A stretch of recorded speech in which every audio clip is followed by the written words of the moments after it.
Boa noite a todos. Boa noite. Vamos elevar nosso pensamento a Deus, para que possamos dar início a mais essa reunião. Primeiramente, vamos agradecer, por estarmos aqui, buscando seus ensinamentos, a sua sabedoria. Peço suas bênçãos por todos nós, por todos que não puderam estar aqui por algum motivo, a todos que estão acompanhando o Evangelho de casa. Peço auxílio aos mentores espirituais nos trabalhos de hoje, para que transcorra na mais perfeita ordem e para que assim possamos auxiliar a todos os irmãos que Deus permite vir até nós. Que assim seja. Pai nosso que estais nos céus, santificado seja o vosso nome. Venha a nós o vosso reino, seja feita a vossa vontade, assim na terra como nos céus. O pão nosso de cada dia nos dai hoje, perdoai as nossas ofensas, assim como nós perdoamos a quem nos tem ofendido, e não os deixeis cair em tentações, mas livrai-nos de todo o mal. Que assim seja, graças a Deus.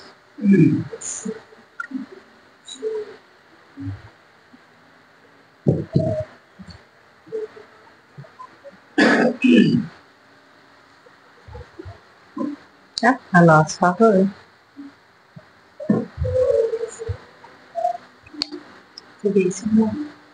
Não veio, ninguém foi me buscar. Simone. Fiquei esperando por ninguém.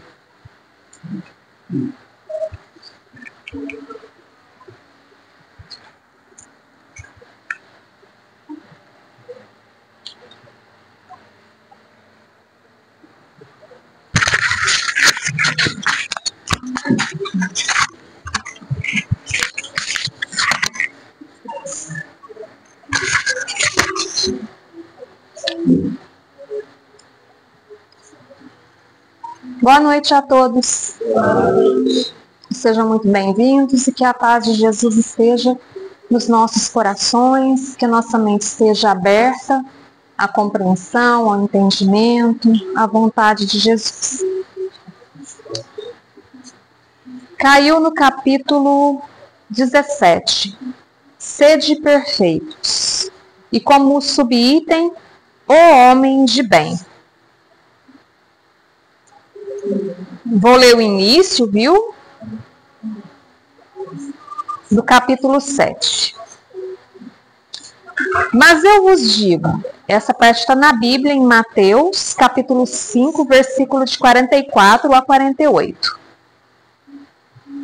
Mas eu vos digo, amai os vossos inimigos, fazei bem ao que vos tem ódio, e orai pelos que vos perseguem e caluniam, para serdes perfeitos, para serdes filhos de vosso Pai que está nos céus, o qual faz nascer o seu sol sobre bons e maus, e vir chuva sobre os justos e os injustos.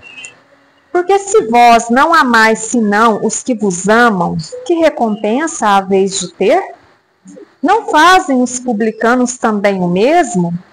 E se vos saudardes somente os vossos irmãos, que fazeis nisso de especial? Não fazem também assim os gentios? Sede vós logo perfeitos, como também vosso Pai Celestial é perfeito. Aqui, esse início é do item Caracteres da Perfeição, que está na Bíblia, né? E é o recado, digamos assim, principal e inovador que Jesus trouxe à época que ele veio.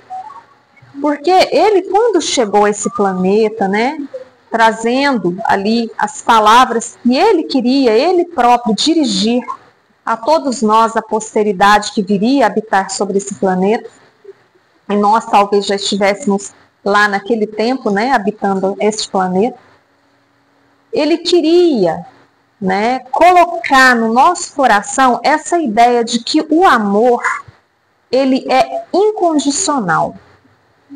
Que o amor, ele não mede o outro, não mede o caráter do outro, não mede se o outro tem merecimento ou não, não mede se ele nos faz bem ou nos faz mal.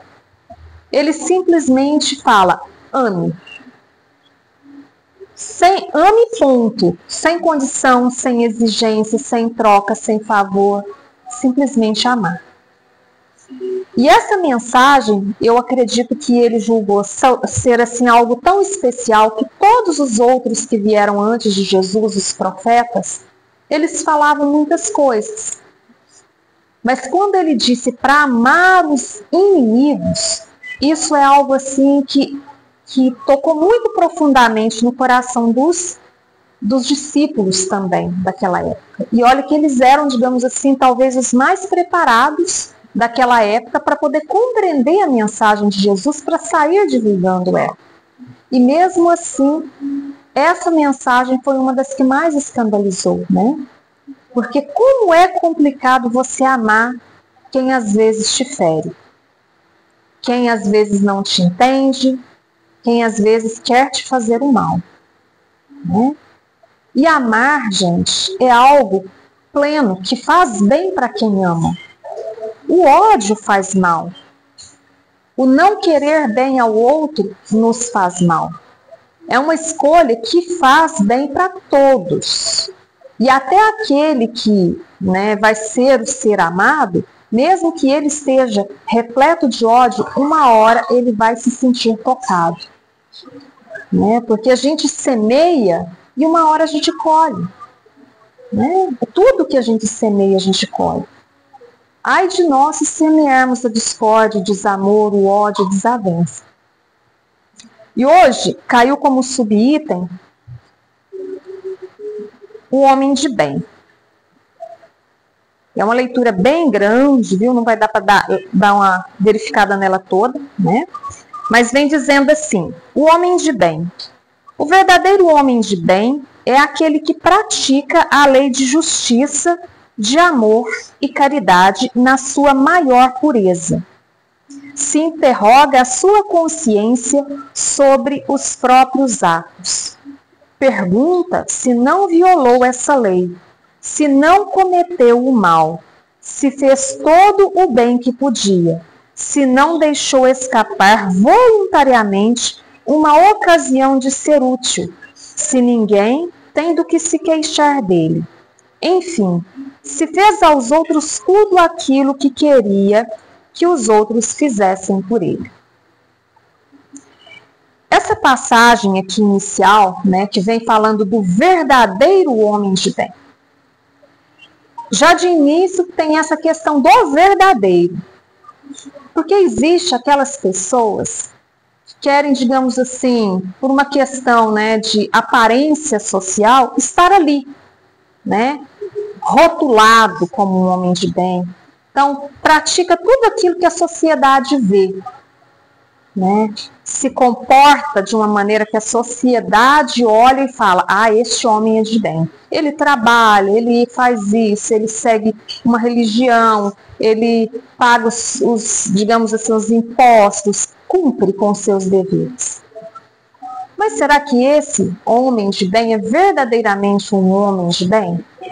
Porque aqui a leitura se aprofunda tão profundamente que ela fala da prática da lei da justiça, do amor e da caridade, na sua maior pureza. E quando vem falando da pureza, vem falando, gente, que tudo que a gente vai fazer, ela não pode ter interesses escusos. Você tem que fazer de maneira que você seja justo para com todos.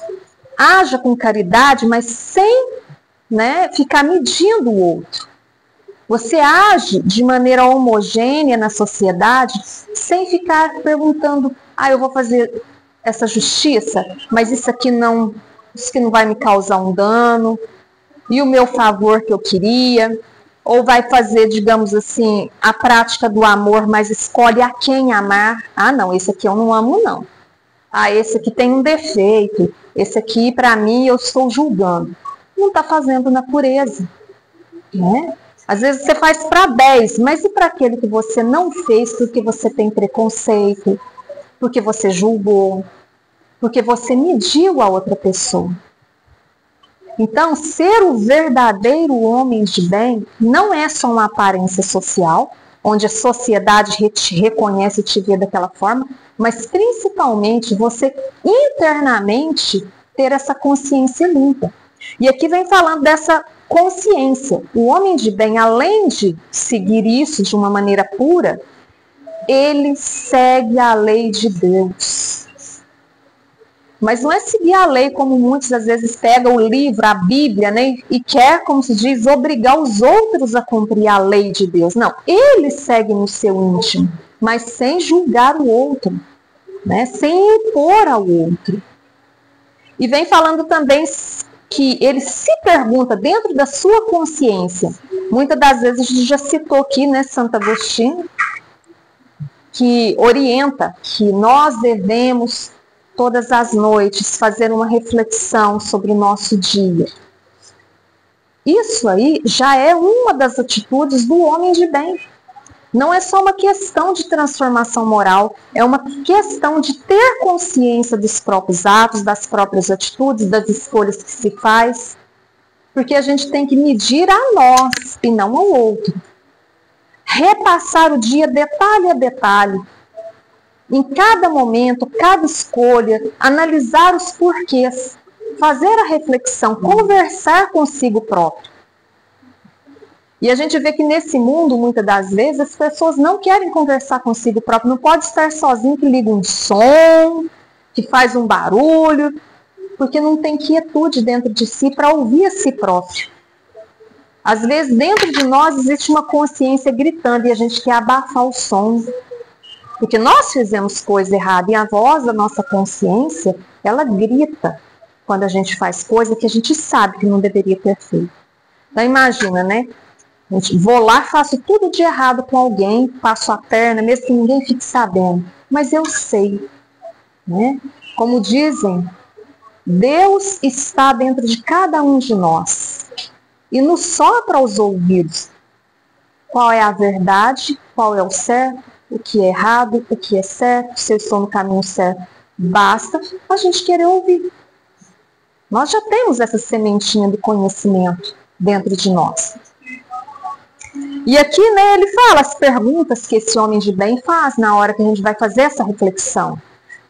Se não cometeu nada de mal, se fez o bem todo que podia fazer, se não deixou de escapar voluntariamente uma ocasião de ser útil, se ninguém tem do que se queixar dele, se fez aos outros tudo aquilo que tudo aquilo que quereria que os outros fizessem por ele. Imagina que julgamento que a gente tem que analisar sobre cada atitude que a gente tem. Então, às vezes a gente vai lá, faz um ato de maledicência, ou grita com alguém, ou engana alguém. Na hora que você for dormir, você vai refletir sozinho lá, você com você mesmo. Às vezes o anjo de guarda pode estar lá do lado, né? Para dar uma lembradinha nos pequenos detalhes. Se você fizer isso, você vai saber se você fez certo ou não. Se colocar a lei de Deus, colocar os conhecimentos de Jesus, você vai falar assim: epa, eu acho que eu fiz coisa errada aí, hein? Na próxima, você vai conseguir refletir melhor sobre suas atitudes. E, continuando aqui, né? Tem fé em Deus, na sua bondade, na sua justiça e na sua sabedoria. Sabe que nada acontece sem a sua permissão e submete-se em todas as coisas à sua vontade. Então, essa fé em Deus, a gente já leu alguma coisa aqui sobre fé, e fé é uma coisa que a gente não tem, gente que tem mais fé, outros têm menos fé, e a questão da fé é o próprio ser que desenvolve dentro de si, buscando desenvolver a fé, tal qual uma semente que você tem, que você planta, né, e escolhe estar regando, nutrindo, para você colher os frutos disso. E um dos frutos da fé é a não revolta diante das coisas que acontecem na nossa vida. Você vai saber se você tem fé de verdade quando vier uma doença, a perda de um ente querido, um desabor financeiro, alguém que te engana, um trabalho que você perde. Se você entrou no nível da revolta, você já esqueceu que tudo acontece sob os desígnios de Deus, mesmo que tenha mãos, né, que venham tramando contra, mas Deus os permite, porque não cai uma folha de uma árvore sem que Deus o saiba. Então veja que o homem de bem, ele é um homem que se dedica também a conhecer as leis de Deus, a buscar Deus em todas as circunstâncias, a compreender a vida para não sofrer diante dos acontecimentos. E vem dizendo assim também, tem fé no futuro e por isso coloca os bens espirituais acima dos bens temporais. Os bens temporais são os bens terrenos, os bens terrenos que passam, que estão sob o nosso cuidado, ou profissões que estão, né, sobre o meu, digamos, né, você tem uma profissão, você tem uma família, mas são bens temporais. São coisas que o tempo vai tirar da sua vida, porque você não é o status que você tem, você não é o carro que você tem, você não é a casa que você tem, você não é a profissão que você tem, não é o status social que você tem. Então, vai considerar, né, ali o que é realmente o ser espiritual, aquilo que a gente vai amealhando ao longo da vida para levar para o mundo espiritual. Isso é o que a gente realmente dá valor, que a gente deveria dar valor. Mas às vezes a gente passa a vida inteira se enganando, lutando para conseguir coisas que vão fugir da nossa mão e instalar de Deus. Sabe que todas as vicissitudes da vida, todas as dores, todas as decepções são provas ou expiações e as aceita sem murmurar. Essa aqui é a parte mais difícil, né? Reclamar é uma coisa muito fácil, né? E o murmúrio nos leva à revolta, porque quando a gente reclama para alguém sobre um sofrimento, uma dificuldade, uma reclamação, né? O que a gente está fazendo? Querendo ser consolado. A gente não vai querer que o outro, né, fale assim, não, isso aí é coisa leve, né? A gente quer que o outro venha e fale, não, realmente, pobrezinho de você, coitado, realmente, nossa, isso não podia ter acontecido, né? E aí vai fomentando em nós, muitas das vezes, aquele inconformismo, aquela insatisfação. Aí a hora que a gente vai conversar com Deus é cheio de revolta, cheio de indignação. Então, ser um homem de bem requer, assim, muita força de vontade, porque é uma transformação de olhar a vida, é uma transformação da forma de se viver, de olhar o próximo, de olhar para si. Na hora que eu vou, né, refletir sobre o meu dia, eu estou olhando para mim. Na hora de tratar o outro, né? Aí até lembrei esses dias do Theo, que o Theo fala muito de Sai Baba, né? Aí eu vi na palestra, o palestrante falando assim, veja como que é o ensinamento, né, da gente olhar o outro. Ele falando assim, por exemplo, uma lição de Sai Baba. Ele falava assim, imagine uma criança em uma escola. Aí vem o coleguinha e taca uma folha de papel embolada próximo do lixo e não joga no lixo. Às vezes, muitas vezes o professor vai virar e falar assim, quem que tem que catar esse lixo? Ah, vão dizer, quem jogou tem que jogar no lixo.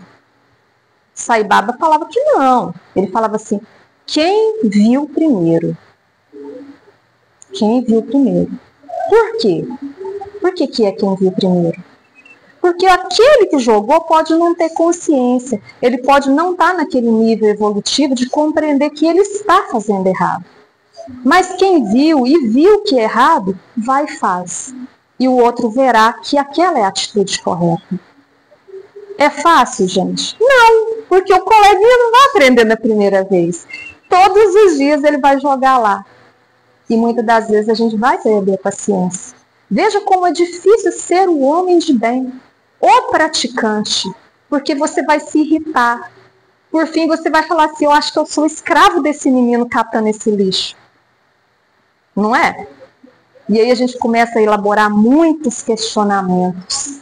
Aí a gente já começa a pensar que é algo contra nós, que o outro está fazendo de propósito. É difícil, não é? Mas não é impossível. As lições, Jesus não falou assim, é fácil, vai e faz. Ele não disse que era fácil, ele disse para fazer. Né? Jesus ensinou todo o caminho, mas arregaçar as mangas, ter força de vontade, cada dia vai ser mais difícil. E as provas virão cada vez mais difíceis, porque é para a gente se transformar, para a gente evoluir, para a gente se melhorar. Né? Alguém quer perguntar alguma coisa? Não dá para ler tudo, viu, gente? Que a lição é bem linda, vale a pena ler em casa, essa do homem de bem. Ela é bem detalhada. Se vocês quiserem virar pessoas, né, homens e mulheres, né, o homem no sentido de humanidade, de bem, é um passo a passo que dá para colocar-se num quadro, colocar na porta e olhar todos os dias e falar assim, ai meu Deus, o que eu fiz de errado ali? Eu acho que a gente descobre muita coisa, né? No primeiro detalhe, a gente já vai ver o verdadeiro homem de bem, e você vai falar assim, o verdadeiro, será que eu fiz foi para aparecer? Só verniz, ou porque, né? A gente já começa aquela reflexão. Aí vai ser como se diz, é uma lavada todos os dias, de consciência, de necessidade de transformação. Alguém quer comentar, perguntar? Acrescentar, divergir também. Então. Nós temos que perguntar certo também para para o momento, né? Hoje vai ter né? Carnaval, parece. Aí a gente faz aquela pergunta. Como que iniciou a questão? Qual a origem da quaresma? Normalmente a gente fica pensando nisso, né? Mas nós precisamos aprender, né? Qual a origem do carnaval? O carnaval começa nas Saturnálias romanas e nas festas ao deus grego Dionísio. Então o carnaval ele surge bem antes, né, da quaresma e da quarta-feira de cinza. Olha que interessante. Era a festa dos gentios, né, que surgiu mais de 1000 anos antes da... Eu falo isso por quê? Quando surgiu a quaresma? A quaresma surgiu no Concílio de Nicéia, 350 anos depois que Jesus morreu. Né? Quando Constantino, com auxílio de sua esposa e de sua mãe, reformularam a estrutura cristã e criaram o catolicismo. Então o catolicismo ele surge 300 a 350 anos depois do passamento de Jesus. Né? E foi justamente aí que surge a quaresma, fazendo referência aos 40 dias de Moisés no Monte Sinai e aos 40 dias de jejum de Jesus no deserto. Né? Aí Constantino, inspirado por uma espiritualidade suspeita, né, criam a quaresma, a quarta-feira de cinza, e se junta ao carnaval. Né? E carnaval o que significa? Carne nada vale. Olha. Então era a festa de orgia, a festa de bebida, a festa de drogas. Eram 4 dias de... Né? E se uniu, é muito interessante, né? A quaresma cristã.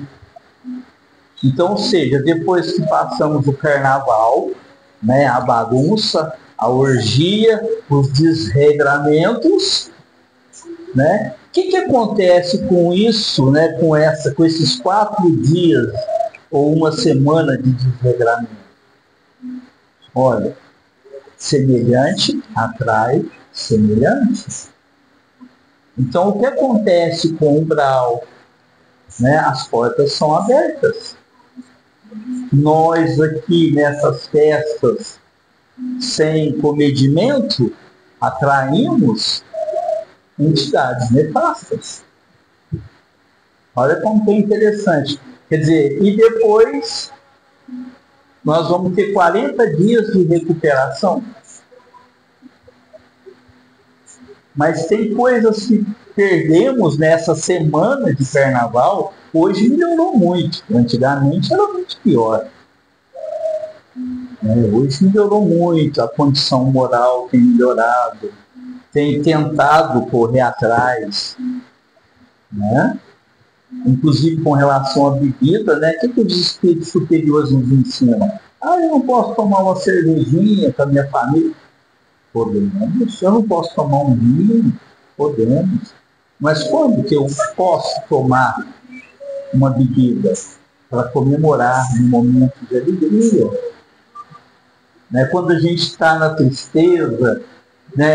Vou afogar a bebida porque perdi a namorada, porque levei fora. Pior coisa que existe. Nós vamos estar atraindo o submundo até nós. Então, quando que nós podemos beber um vinho? Tomar uma cervejinha, tomar um uísque, né? Um momento de encontro, um momento de alegria, no momento que a gente esteja com a família comemorando, né? Normal. Mas voltando, né?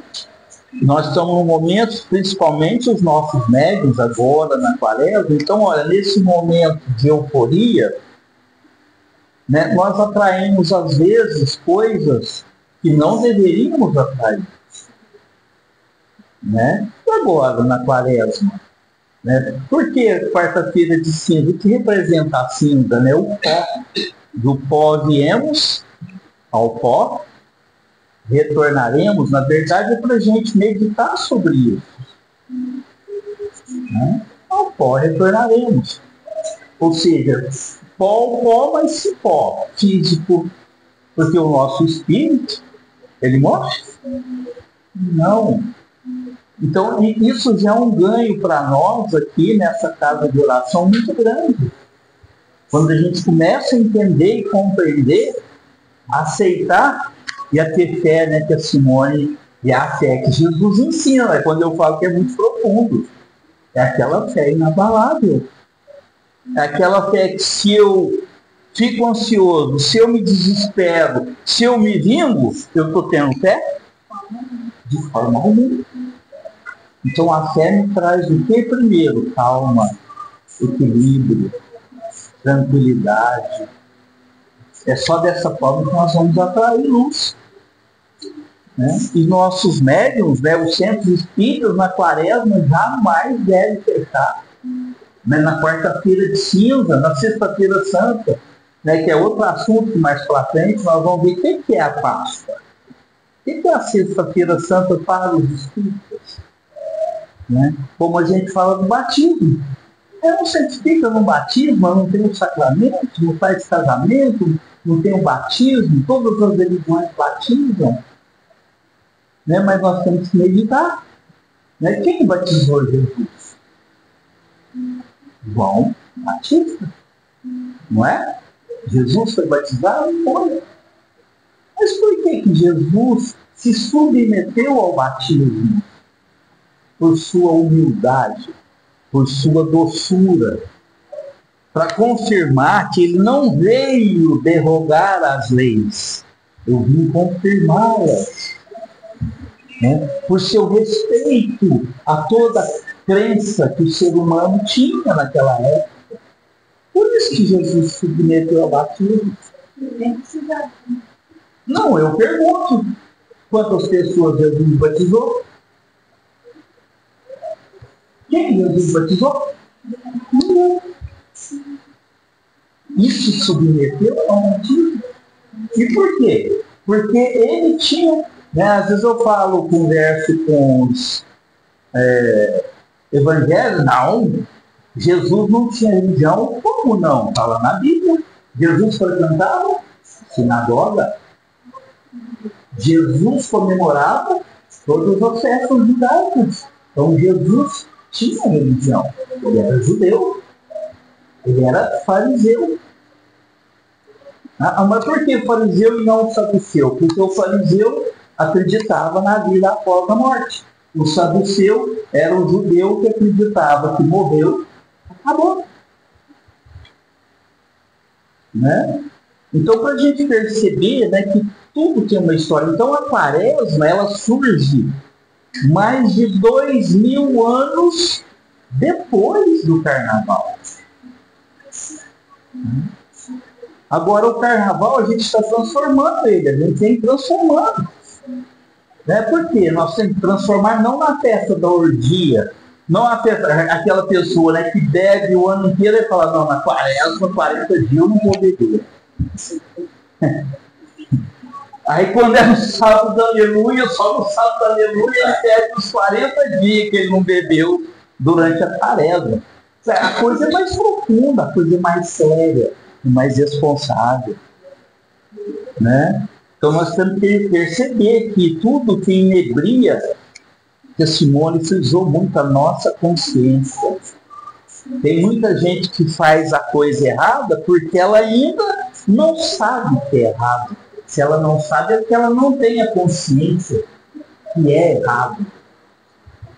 Né? O exemplo maravilhoso do menino que jogou o lixo fora do lixo. Né? E aí não, ele tem, não, é quem vê primeiro, tem que ir lá e colocar no lixo. Né? Isso é que chama de formação de consciência. E Jesus veio trazer isso para nós. E a lição de hoje, talvez não, é um dos principais legados do mestre. Né? Porque antigamente o inimigo trucida. O inimigo, se encontrou ele de dia, mata, não deixa para de noite. Né? Jesus veio o quê? Amar o vosso inimigo. Não, foi um choque. Foi um choque. Mas isso para quê? Para demonstrar que o amor tem que ser incondicional. Para a gente prestar atenção que todo nosso grande inimigo foi de dentro da nossa casa.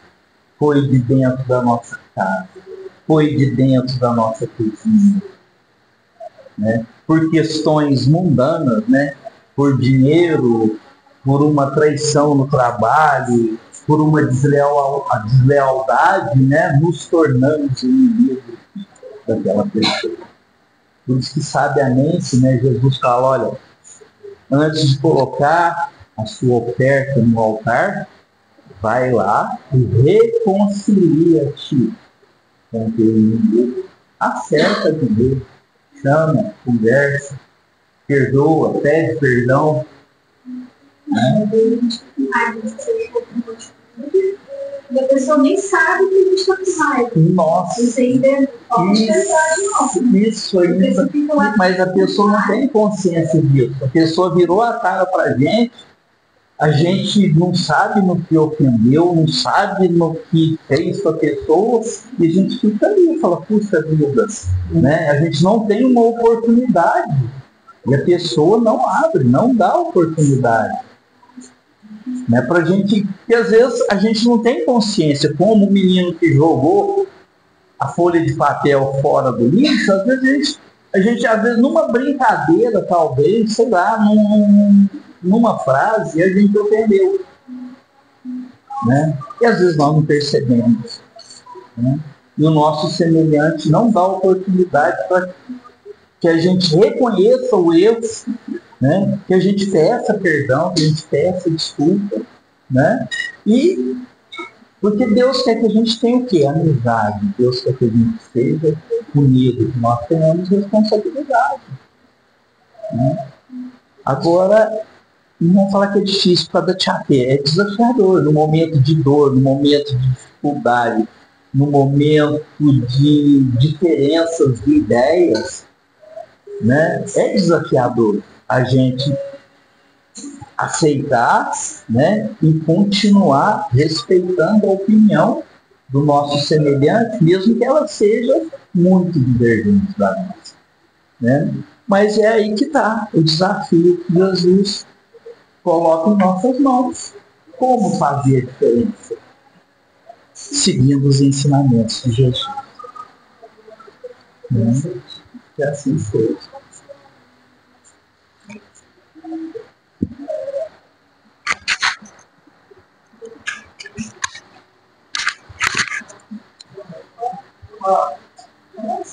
Irmãos.